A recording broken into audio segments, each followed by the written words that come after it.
Hey Aujourd'hui on va parler de sorties, de shopping, de lieux instagrammables, de lieux cool pour passer le temps, etc. De bons plans, tout ça dans la ville de Londres. Donc voilà, j'ai préparé des listes d'endroits pour faire du shopping, des lieux instagrammables et tout. Voilà, différents endroits, évidemment il y en a énormément donc j'ai dû faire un tri, mais ça devrait être pas mal. Donc on passe à la vidéo. Le 1er juillet 2017, j'ai pris 2 grosses valises bien remplies. Je suis allée à l'aéroport, j'ai pris un avion et j'ai atterri dans un pays que je ne connaissais pas. Les 2 années qui ont suivi, il s'est passé ça.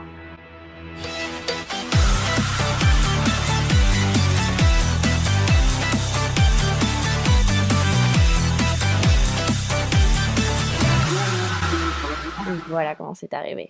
La plupart des endroits dont je vais parler dans cette vidéo, j'y suis pas allée.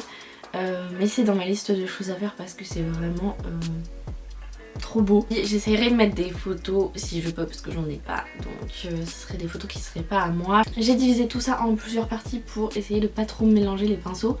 Donc la première partie ce sera les endroits pour manger / passer du bon temps. Le premier lieu de ma liste ce serait Drafts.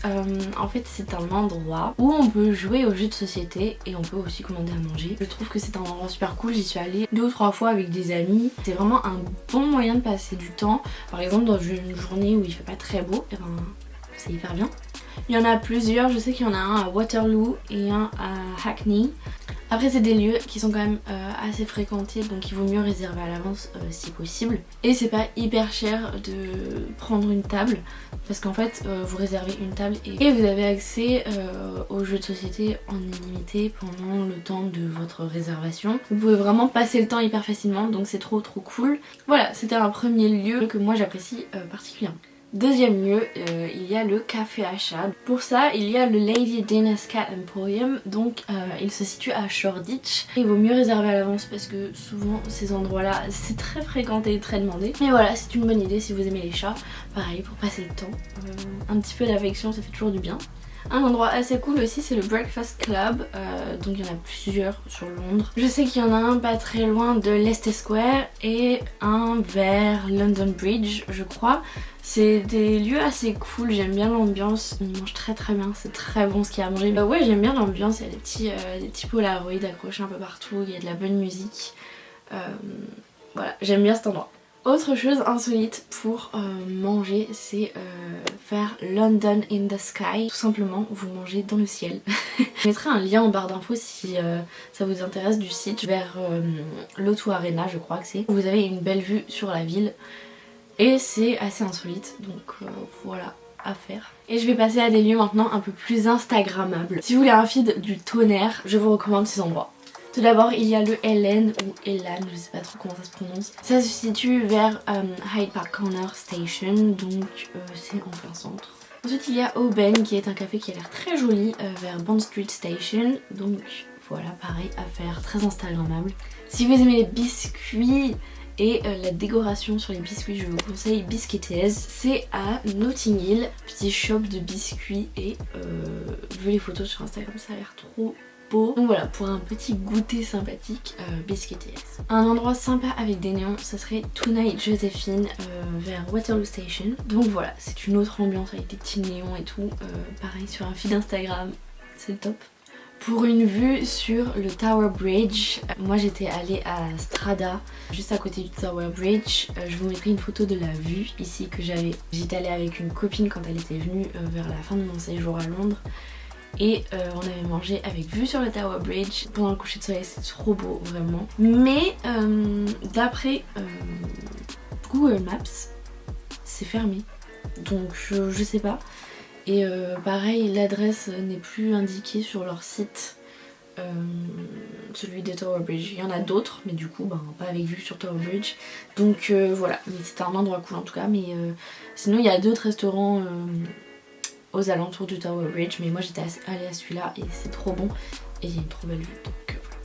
Et si vous êtes adepte du petit déj, vous avez évidemment le Serial Killer qui se trouve à Brick Lane. Donc voilà, vous pouvez manger votre meilleur bol de céréales. Évidemment on met le lait après les céréales. Je vais maintenant parler des endroits pour faire du shopping. Donc il y aura les endroits pour faire du shopping basique, classique, des endroits pour faire du shopping luxe et des marchés. Donc voilà, il y aura 3 petites catégories dans la catégorie. Pour faire du shopping classique, évidemment, vous avez Oxford Street et Regent Street, qui sont hyper faciles d'accès depuis Piccadilly Circus. Ensuite, sinon, il y a les centres commerciaux Westfield, donc il y en a un à Stratford, il y en a un à Shepherd's Bush. Donc voilà, ils sont assez cool, c'est grand. Ça permet de faire le shopping quand il fait pas très beau, parce que Oxford Street c'est sympa, mais quand il pleut, ça l'est moins. Des endroits aussi qui sont assez jolis, il y aurait Carnaby Street. Donc voilà, vous avez des petites boutiques qui sont vraiment jolies. Et au niveau des outlets, vous en avez un à Wembley, c'est le London Designer Outlet. Sinon il y a aussi le Icon Outlet vers l'O2 Arena. Un outlet c'est un magasin d'usine en fait. Il y a un bouchon. Au niveau du luxe, vous avez Bond Street, sinon il y a Covent Garden aussi. Covent Garden c'est très joli en plus. Sinon vous avez aussi Selfridges et Harrods. Sachant que à Westfield vous pouvez aussi trouver une partie où il y a des articles de luxe. Et au niveau des marchés, donc pour trouver des friperies, des articles de seconde main, etc. Évidemment vous avez Camden Market, évidemment vous avez Portobello Market. Mais vous avez aussi Brick Lane et le marché de Brixton, donc Brixton Market. Donc voilà, c'est des endroits qui sont assez cool. J'adore Portobello Market, très joli à Notting Hill. C'est mieux quand il fait beau, mais c'est très beau. Voilà, niveau shopping, vous avez vraiment le choix en fonction de ce que vous cherchez. Si vous cherchez des articles de luxe, des articles de seconde main, des articles classiques, des lieux ouverts, fermés, etc. Vraiment, il y a largement le choix, évidemment. Il y en a d'autres, mais moi j'ai sélectionné ceux-là. Donc voilà, maintenant on passe aux endroits pour sortir, les bons plans pour sortir, etc. Pour rencontrer du monde assez facilement, sortir avec un groupe, vous avez les pub crawl. Donc en fait, qu'est-ce que c'est? C'est une tournée des bars. Donc en fait, vous prenez votre bracelet pour faire partie du groupe. Voilà, et vous payez en fait un certain montant l'entrée, enfin le bracelet, et ça vous permet d'avoir accès à plusieurs endroits dans la soirée tout en suivant le groupe, et en même temps vous avez des réductions sur les boissons, ça dépend lesquelles, etc. Ça dépend voilà de plusieurs choses, mais voilà, c'est assez sympa, il y a une bonne ambiance, ça permet de suivre le même groupe toute la soirée et d'aller à plusieurs endroits en étant un peu privilégié, etc. Donc voilà, c'est pas trop mal. Si vous voulez rester plus avec des Français, vous avez le Banana Pub Crawl. Je mettrai leur page Facebook en lien dans la barre d'infos. C'est vraiment une bonne ambiance, on s'y fait des potes, on fait plein de rencontres. Celui-là il est plus axé sur le centre de Londres, mais vous en avez aussi à Camden, il y en a à Shoreditch. Enfin, il faut vraiment se renseigner, c'est assez facile d'en trouver sur Facebook. Sinon j'ai sélectionné quelques endroits cool et insolites pour sortir, s'amuser, etc. Premièrement, il y a évidemment le Ballyballerson. C'est un club dans lequel il y a des piscines à balles. C'est vraiment en plein centre de Londres, donc facile d'accès avec les transports, etc. Aussi, il y a le Ice Bar à Soho. C'est, comme son nom l'indique, un bar de glace. De ce que j'ai lu sur leur site, ou je sais plus où est-ce que je l'ai lu, apparemment on peut y rester qu'un certain temps parce qu'il fait tellement froid que sinon ce serait mauvais pour nous. Vraiment à tester aussi, c'est un peu insolite ça, un bar de glace. Il y a aussi Alcatraz, c'est un bar dans lequel on est prisonnier. Je crois qu'il y en a un à Shoreditch et un vers Covent Garden, un truc comme ça. C'est assez insolite, c'est rigolo. Autre lieu qui malheureusement en ce moment n'a pas très bonne mine, c'est le Coco. C'est à la fois un club et une salle de spectacle, et en fait ça a donc l'apparence d'un théâtre, tout en bois, etc. Ça a l'air très très joli, j'ai pas non plus eu l'occasion d'y aller. C'est situé à Camden et en fait tragique histoire, le Coco était en rénovation et il a pris feu en janvier 2020. Donc j'imagine qu'ils sont toujours dans les travaux, mais de toute façon avec ce qui se passe en ce moment, les clubs ne sont pas ouverts. Donc si vous voulez une ambiance mais de fête, allez au Heaven qui est à Soho. C'est un club gay où vous pouvez voir des drag queens, mais danser, c'est trop bien comme ambiance. Vraiment la musique est super cool, il y a des gros ballons et tout, enfin bref c'est trop bien, trop bonne ambiance, des confettis. Pour faire une petite soirée roller disco, vous avez la possibilité de le faire avec Roller Nation. C'est à Bruce Grove, mais c'est loin du centre je crois, vers le nord-est, un truc comme ça. Ça peut être sympa, c'est vraiment une soirée je pense à faire du roller avec de la musique, des éclairages et tout, enfin bref, c'est toujours sympa. Pour faire un petit disco en ice, du patinage, vous avez Ali Pali à Alexandra Palace. Moi j'étais allée une fois avec une copine, c'est hyper loin du centre, pareil c'est vraiment dans le nord, je crois que c'est vraiment presque en dehors de Londres. Après la vue est hyper jolie, ça fait vraiment campagne et tout, mais ça valait pas vraiment le coup. Parce qu'en fait nous on allait à la patinoire tous les dimanches et tout, donc on aimait trop ça et on s'est dit bah, on va faire une soirée patinoire.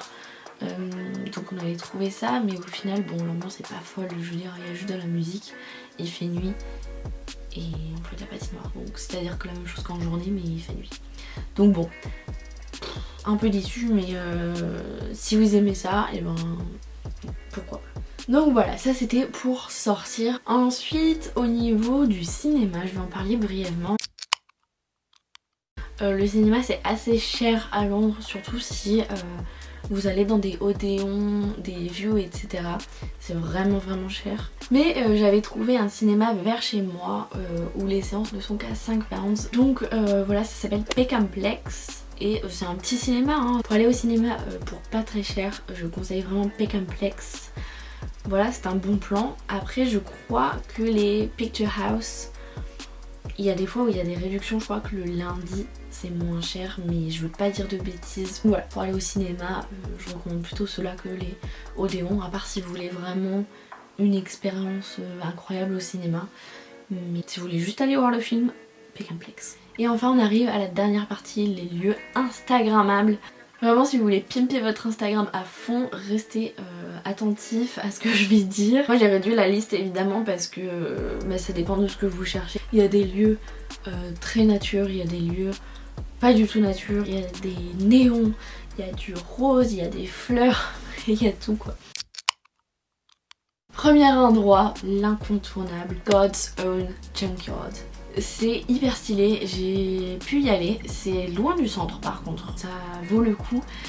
Je vous laisse aller sur mon Instagram pour trouver les photos que j'ai fait là-bas, parce que j'en ai posté quelques-unes. C'est des néons partout, c'est trop bien. En vrai j'adore, l'ambiance est super cool, vous pouvez y prendre le goûter, il y a quelques petites tables. Et vous pouvez également acheter les néons qui sont là-bas, les œuvres qui sont là-bas en fait. Mais les gens viennent principalement pour les photos Instagram. Pour un style un peu nature, pierre, etc. vous avez St. Luke's Muse ou Kynan's Muse ou Kynan's Muse, je sais pas trop comment ça se prononce.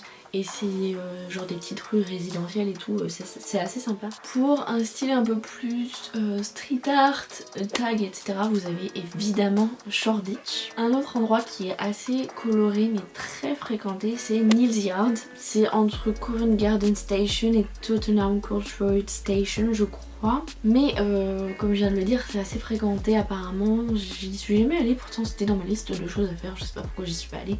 Mais apparemment du coup il faut y aller soit tôt le matin, très tôt le matin, ou en semaine. Donc voilà, pour faire sa petite photo, il faut faire des concessions. Pour un tea time très classe, très rose, très beau, vous allez à Peaky Portion Cake. C'est à Avery Street, je crois que ça se dit comme ça, vers Victoria Station. Pour un pub qui sort de l'ordinaire, le plus beau pub de Londres, c'est Churchill Arms, vers Notting Hill Gate Station.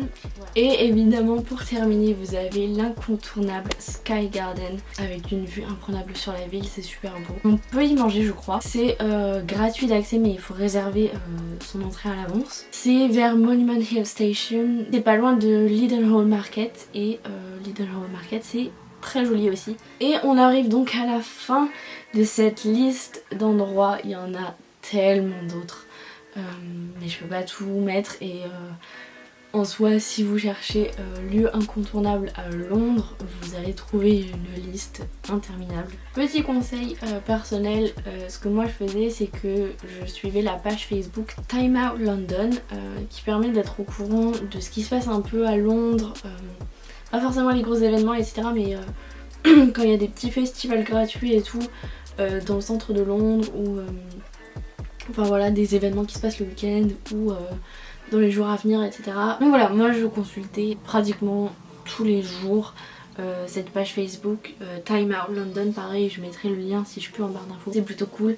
Quand vous savez pas quoi faire, parfois il y a des petits festivals gratuits tout simplement dans des parcs, etc. C'est cool. C'est toujours intéressant d'être au courant de ce qui se passe un petit peu autour. En tout cas c'est tout pour moi, j'espère que ça vous a plu, que vous avez pris vos meilleures notes des endroits incontournables dans lesquels vous devez absolument aller. Si jamais vous avez des bons plans pour Londres, payer moins cher telle chose ou quoi, ou sortir à tel endroit, enfin voilà, je sais pas, des bons plans en général, n'hésitez pas à les mettre en commentaire, je serais ravie d'y regarder. Et ça serait vraiment super cool de pouvoir échanger sur ça. Si jamais vous avez des bons plans et tout, partagez, j'adore, moi je veux trop savoir. Donc voilà, en tout cas j'espère que ça vous a plu, que ça vous a été utile. Comme d'habitude, si c'est le cas, n'oubliez pas de liker cette vidéo, laissez un commentaire, on discute en commentaire si vous voulez. Abonnez-vous à ma chaîne et activez la cloche de notification. En attendant, prenez soin de vous, à très bientôt, bye.